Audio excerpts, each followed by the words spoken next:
Hey ladies and gentlemen, welcome back to the channel. As always, it is Nick here, back with your daily crypto news and analysis. And today we are going to be talking about crypto, all of it in general, as well as majorly talking about Ripple and XRP.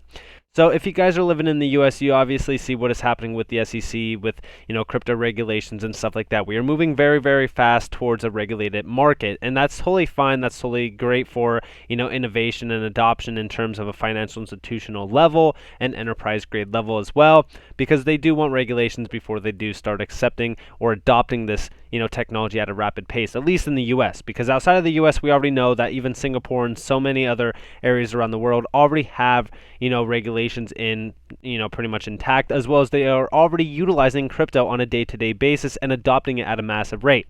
Now for XRP, we know that the SEC has hurt and harmed XRP holders. We know this because even in the year of 2020, where we had the lawsuit pretty much just dropped on our desk, full intact, and pretty much it harmed us immediately. We've seen an XRP price, and I know that this is saying 21 cents, but we've seen XRP drop all the way down to about 17 cents. Okay, it harmed investors more than it harmed anybody else. We know that, everybody knows that, and of course, the SEC continues to disregard it. Today, we're going to be talking about what the SEC is looking to do, what their end goal is as well, and pretty much what is about to happen throughout this entire market, because there's a lot of things that's about to unfold.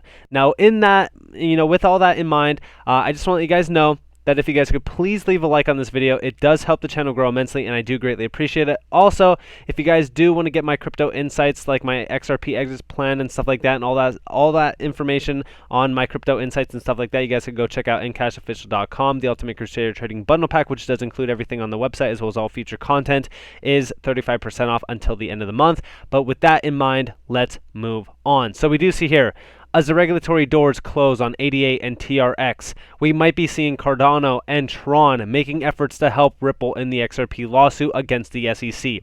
If you guys don't know, there is an absolute war on crypto going on in the US. The SEC has overstepped their boundaries, and they are trying to regulate every single asset in the space. But we've talked about this in the past. We've talked about this since the inception of this lawsuit. Their only focus is on all of crypto. They don't care about just XRP. No, it was easy for them to go after XRP because Ripple was selling XRP to their ODL customers for open market sales, and that's totally fine. In fact, that's not even illegal from what they have been telling us, because Ripple was meeting with the SEC on a week-to-week basis, talking about what they were doing, talking about, the MoneyGram partnership and what they were doing with, XRP and stuff like that. And then all of a sudden, boom, this comes out of nowhere. So obviously, it was easy for them to go after XRP. It was easy for them to go after ADA. It was easy for them to go after Tron. And what do you think is going to happen next? They're going to go after every single asset in the space besides their beloved, Bitcoin and Ethereum. Now with this, I would not be surprised if ADA and Tron were helping Ripple, or I should say XRP, make a wave in this SEC lawsuit. In fact, we do see here that the US operation of eToro has decided to delist ADA and Tron, which we've talked about. We've discussed this in the past. These changes are due to business-related considerations in the evolving regulatory environment. So we do know that the SEC has taken action against them, and we know that it's all because of a regulated environment. Now, eToro wasn't clear on what it meant about the evolving regulatory environment, but crypto enthusiasts have become accustomed to seeing the SEC behind moves such as this one. A few months ago, Coinbase said the SEC gave what's called a Wells notice about its planned Coinbase Lend program. You guys, pretty much weren't aware. A lot of projects actually have been taking staking pretty much off of their 2021 roadmap and pushing it even later. We've seen this with HBAR, and I wouldn't be surprised if that was because of regulations from the SEC side point, because no asset in this space wants to risk having another XRP episode, essentially, like ADA and Tron are dealing with right now. Now, we do see here nearly all crypto exchanges, including Coinbase, delisted XRP, of course, which we know about.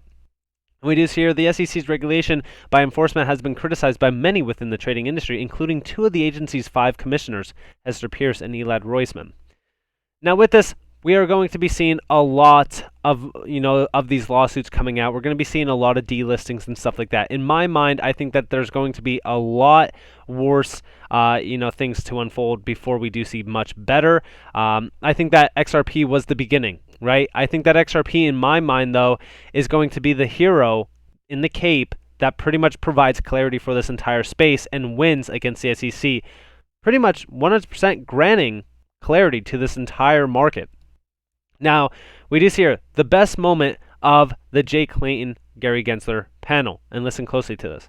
I guess my question back, what do you wish you had done differently? I mean, during that period of time. So Jay went on the warpath, did these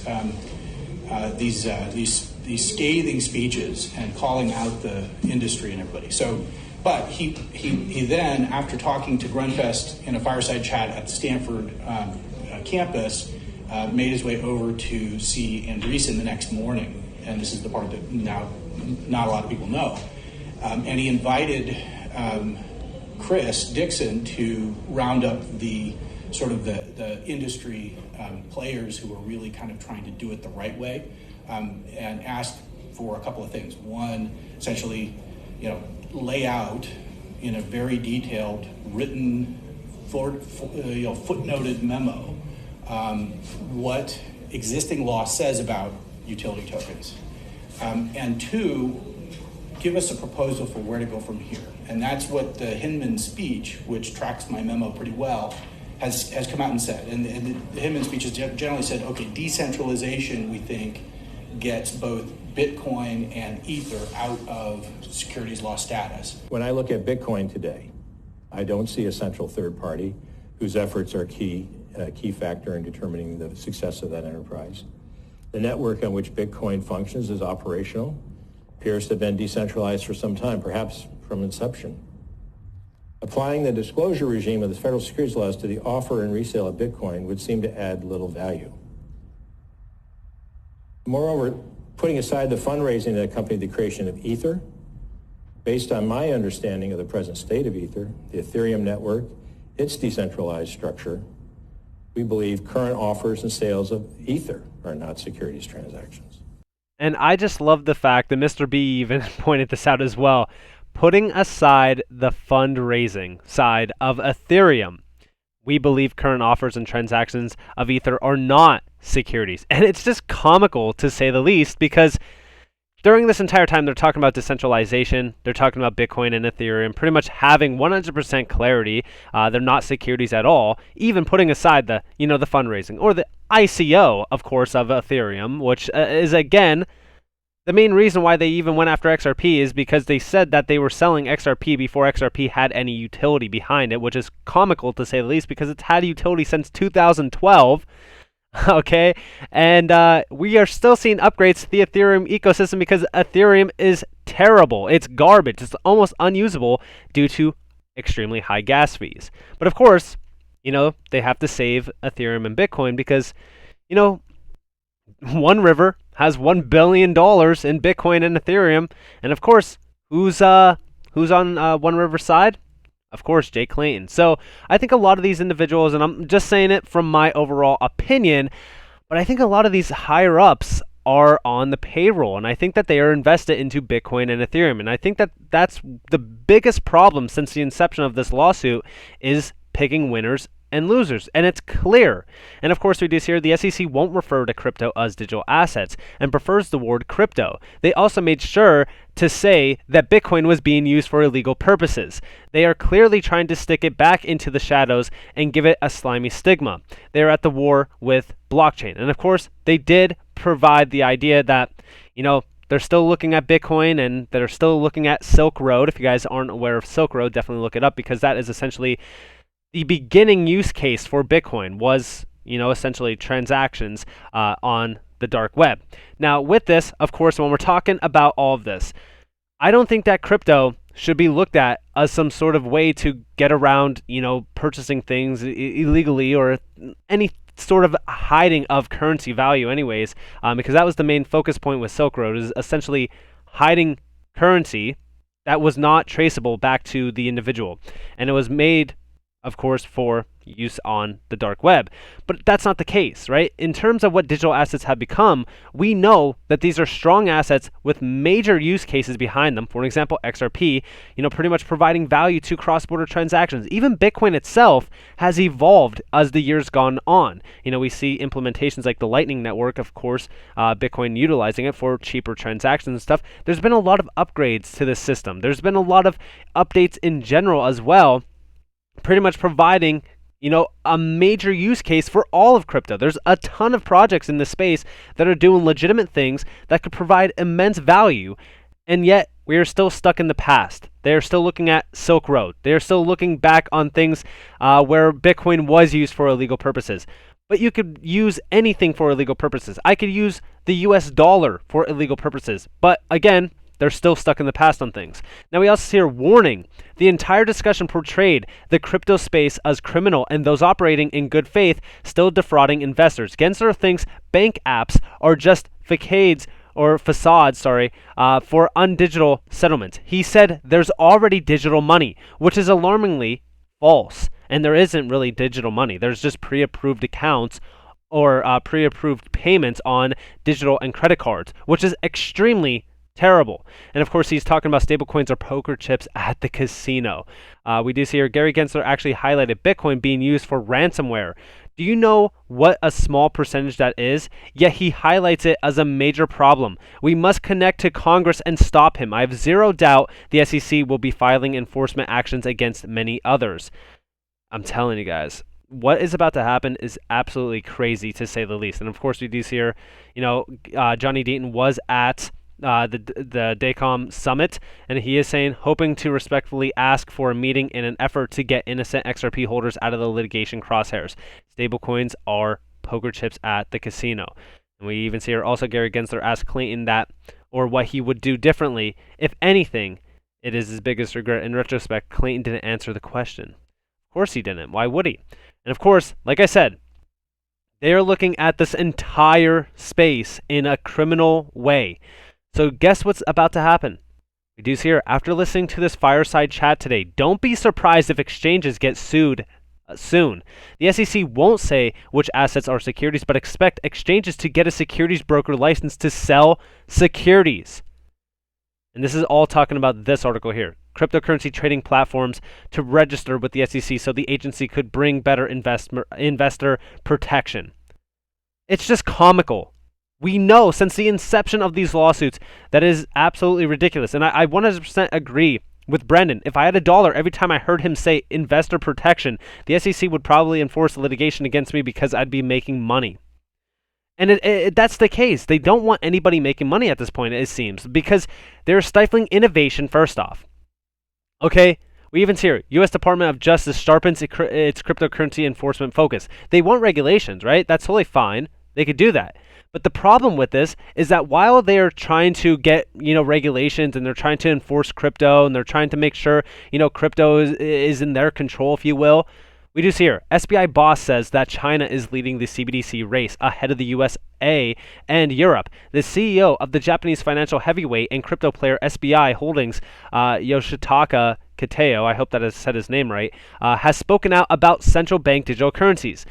And I just want you guys to all understand, okay, from an overall perspective, innovation has been stifled greatly in the US. And with that in mind, we are seeing us lose the digital race. I don't think that these people realize what is happening to crypto right now in terms of overall point. Retail and stuff like that obviously see, some problems, but for the most part, people just don't see what's happening. And if you look at what's happening, it's a war on crypto. Crypto is in the sights of the SEC, and they are focused on one thing and one thing only: control. They want control over crypto because they cannot control it right now. It is decentralized. They want to almost centralize it, if you will. We just hear the Ripple case has shown us that crypto is global because even though Gary Gensler and SEC Gov tries to stop XRP, it has been proven that they can only do so to a certain extent in the US. In the rest of the world, ODL volume is growing fast, and this is the case. We are seeing XRP growing astronomically in terms of adoption, in terms of ODL as well. ODL corridors have been launching pretty much at a rapid pace ever since the inception of this lawsuit, and ODL volume has been absolutely skyrocketing as well. And all while this SEC lawsuit is going on, okay? All while everything is happening with this lawsuit in regards to Ripple being, a currency or, a security, we have the SEC literally, or the IRS, sorry, literally calling XRP a currency. Why do you think that? Okay, why do you think it is a virtual currency? And if you guys didn't hear, listen closely. You can see the increase and decrease in value. And again, it followed kind of the same model as the rest of the community with the virtual currency price fluctuations. Now we're going to talk about Monero. Oh yeah, go ahead. I was just going to check. So this is all legal. I mean, I could trade in and out of this as I want, just like a particular stock if I want. Yeah, there's nothing inherently illegal about owning or transacting in virtual currency. The only legal or illegal component of it is the mode and intent behind it. If you're using it to conduct an illegal transaction, or if you're using illegal money to attempt to conceal it. But merely using the currency itself, virtual currency, the fact of it doesn't mean it's illegal. I always kind of like to use the example that, currency is used to buy and sell drugs, cash. Yeah. Now, holding on to cash just because I have cash to go use and buy a cup of coffee, just because I have cash doesn't mean I'm going to go around and use it to buy. Ripple is an example. So let's take a look at Ripple's price as well. And there you guys have it. So first off, I do want to clarify. They are saying even, Ripple starting in 2012, all that stuff. But I want to clarify the idea that they were talking about essentially illegal activities with, the US dollar. Like I said, we go back to this here, where they were saying, Bitcoin is used for ransomware. But it's not even the idea that Bitcoin is used for ransomware. It could be used for ransomware. That's the thing. Okay? It could be used for anything that the US dollar could be used for as well. These are virtual currencies. The IRS even understands that these are virtual currencies. So what is the problem here? What is the big deal? There's something more to this than XRP being a currency or a security. I don't know. Let me know what you guys think about that down in the comments below. Of course, I hope that you all enjoyed this video. If you guys did, definitely leave a like, subscribe, turn notifications on. If you guys want more free content, you guys are more than welcome to follow me on Twitter and join the free Discord down in the description below. As always, I hope that you all have a beautiful day or a beautiful night wherever you guys are in this beautiful world. This has been Nick. Peace out, guys.